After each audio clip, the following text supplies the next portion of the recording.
కొంచెం జాగ్రత్తగా ఉండాలి కదా. ఏంటి విహారీ, తన కాలు పట్టుకుని ఏం చేస్తున్నావు? ప్లీజ్ అత్తయ్య, కాసేపే మాట్లాడకండి, కొంచెం ఆగండి.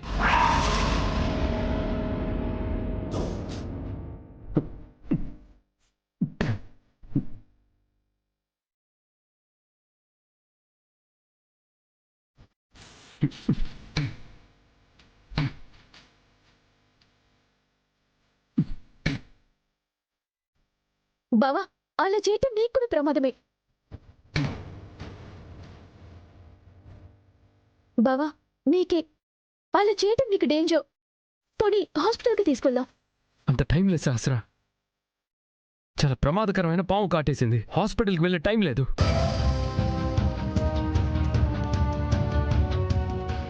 లక్ష్మి, లక్ష్మి, లక్ష్మి, లక్ష్మి.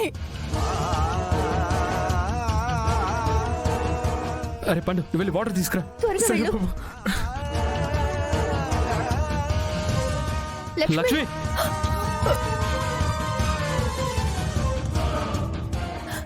లక్ష్మి లేదు. అమ్మా, ఇదమ్మా. లక్ష్మి, లక్ష్మి, లక్ష్మి, ఏమైంది లక్ష్మి? లక్ష్మి, లక్ష్మి. లక్ష్మి, ఏమైంది విహారీ? లేవడం లేదు.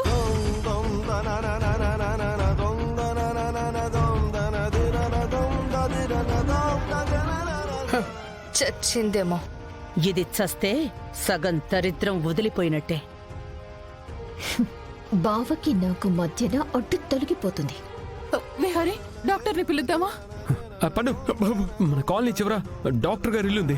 ఆవిడ రిక్వెస్ట్ చేసి వెంటనే తీసుకురా. పోరా. సరే బాబు.